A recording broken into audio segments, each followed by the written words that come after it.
Salut, salut! Et oui, Rebecca, toujours là pour le défi lecture de la Bible de l'aurore au crépuscule. On lit la Bible de la Genèse à l'Apocalypse, 10 minutes chaque jour. Rejoins-nous. Merci Seigneur pour tout ce que tu nous apprends, pour tout ce que tu nous rappelles aussi à travers ce défi. Merci pour tous ceux qui sont avec moi. Je prie que tu nous aides à pouvoir garder notre motivation pour arriver jusqu'à l'Apocalypse. Merci parce que tu nous parles à chacun personnellement et tu nous aides à comprendre le passage au nom de Jésus. Amen. Alors, on continue 2 Rois 23, verset 17. Puis il demanda, lisez quelques versets avant au même chapitre pour vous mettre dans le contexte, comme d'habitude. Puis il demanda, quel est ce monument que je vois là? Les gens de la ville lui répondirent, c'est la tombe de l'homme de Dieu qui était venu de Juda et qui a annoncé que se produirait ce que tu viens de faire à l'autel de Béthel. Alors laissez-le, dit le roi, que personne ne touche à ses ossements.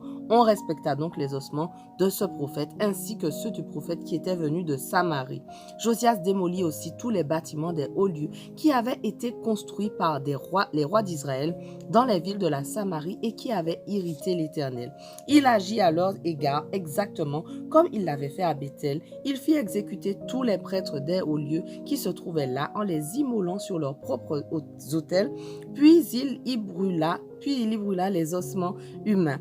Ensuite, il retourna à Jérusalem. Là-dessus, le roi ordonna à tout le peuple, célébrez la Pâque en l'honneur de l'Éternel, votre Dieu, comme cela est prescrit dans ce livre de l'Alliance. De fait, aucune Pâque pareille à celle-ci n'avait été célébrée depuis l'époque où les chefs gouvernaient Israël et durant toute la période des rois d'Israël et des rois de Juda. Ce fut seulement la 18e année du règne de Josias que l'on célébra cette Pâque en l'honneur de l'Éternel à Jérusalem. Josias fit aussi disparaître du pays de Juda et de Jérusalem ceux qui évoquaient les esprits des morts et ceux qui prédisaient l'avenir. Il fit détruire les statuettes sacrées, les idoles et tous les autres objets de culte païen pour faire respecter les articles de la loi contenus dans le livre que le prêtre Hilkaya avait retrouvé dans le temple de l'Éternel. Aucun roi avant Josias ne revint comme lui à l'Éternel de tout son cœur et de tout son être et de toutes ses forces en observant toute la loi de Moïse, et après lui, il n'en a point paru de semblable. Néanmoins, l'Éternel n'abandonna pas la grande et ardente colère dans laquelle il était entré contre Juda à cause des nombreux crimes par lesquels Manassé l'avait irrité. C'est pourquoi il décida, je chasserai aussi Juda loin de moi, comme j'ai chassé Israël, et je rejetterai cette ville, Jérusalem, que j'avais choisie, ainsi que le temple où j'avais promis d'établir ma présence. Les autres faits et gestes de Josias et toutes ses réalisations sont cités dans le livre des Annales des rois de Juda. Sous son règne, le pharaon Nécho, roi d'Égypte, alla rejoindre le roi d'Assyrie près de l'Euphrate. Le roi Josias essaya de lui barrer la route, mais dans l'affrontement, le pharaon le tua à Megiddo. Ses officiers mirent son corps sur un char, le ramenèrent de Megiddo à Jérusalem et l'enterrèrent dans son tombeau. Le peuple du pays prit Joahaz, fils de Josias, et l'établit roi par l'onction pour succéder à son père sur le trône. Joahaz avait 23 ans à son avènement et il régna 3 mois à Jérusalem. Sa mère s'appelait Amoutal. Elle était fille de Jérémie de Libna. Il fit ce que l'Éternel considère comme mal et tout comme ses ancêtres. Le pharaon Nécho le fit prisonnier et l'enchaîna à Ribla dans le pays de Hamath, mettant ainsi fin à son règne à Jérusalem. Il imposa au pays un tribut de 3400 kilos d'argent et 34 kilos d'or. Le pharaon Nécho établit Eliakim, fils de Josias, comme roi à la place de son père. Il changea son nom en celui de Jéhoïakim. Quant à Joahaz, il fut emmené en Égypte, c'est là qu'il mourut. Jéhoïakim versa au pharaon l'or et l'argent exigés. Pour être en mesure de le faire, il fit estimer les ressources de chaque habitant du pays et leva un impôt calculé suivant la fortune de chacun. Jéhoïakim avait 25 ans à son avènement et il régna 11 ans à Jérusalem. Sa mère s'appelait Zébouda, elle était fille de Pédaïa de Rouma. Il fit ce que l'Éternel considère comme mal, tout comme ses ancêtres.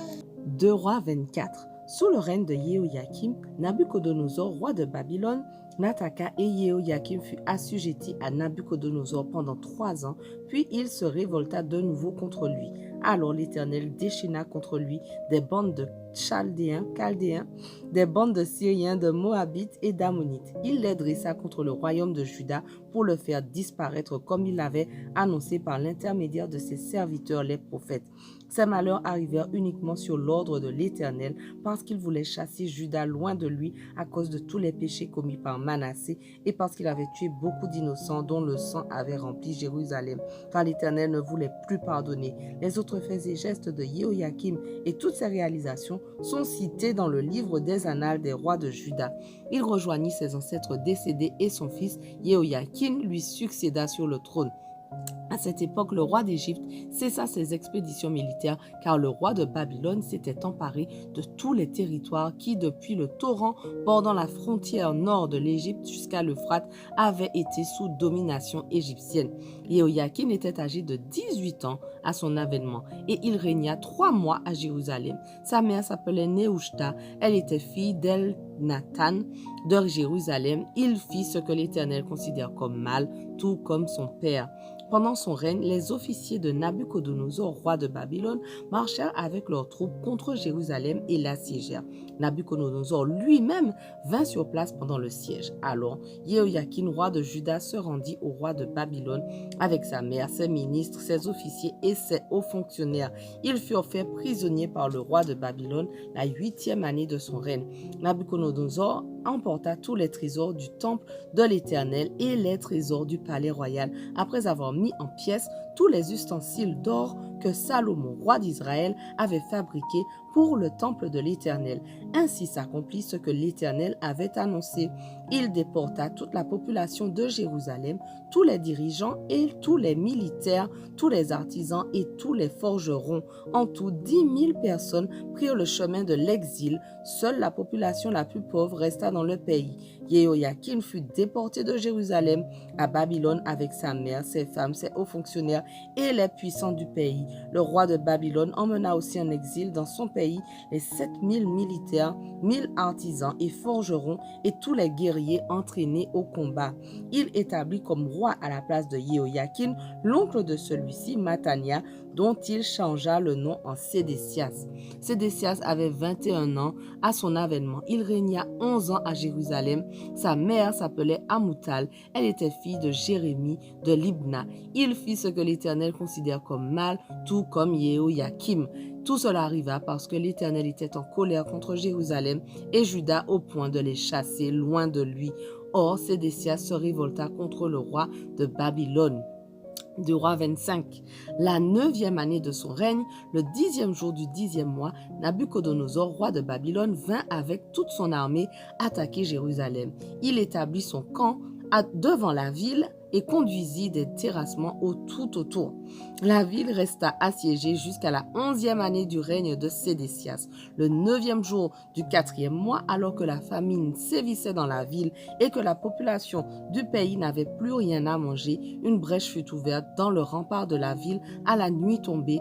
Le roi et tous les soldats de Juda passèrent par la porte qui se trouvait entre les deux remparts et qui donnait sur le jardin du roi, tandis que la ville était encerclée par les Chaldéens, je sais plus, et ils prirent le chemin de la vallée du Jourdain. Mais l'armée des Chaldéens se lança à la poursuite du roi et le rattrapa dans la plaine de Jéricho. Alors tous ses soldats se dispersèrent loin de lui. Les Chaldéens se saisirent du roi et l'amenèrent au roi de Babylone à Ribla, et ils prononcèrent leur jugement contre lui. Ils égorgèrent les fils de Sédécias sous ses yeux, puis on creva les yeux de Sédécias et on le lia avec une double chaîne de bronze. Après cela, on le déporta à Babylone. Voilà, notre passage du jour touche à sa fin, mais on continue dès demain. Demain, on va finir 2 rois et on va commencer un chronique. Donc, sois au rendez-vous, on ne lâche rien. Allez, sois béni.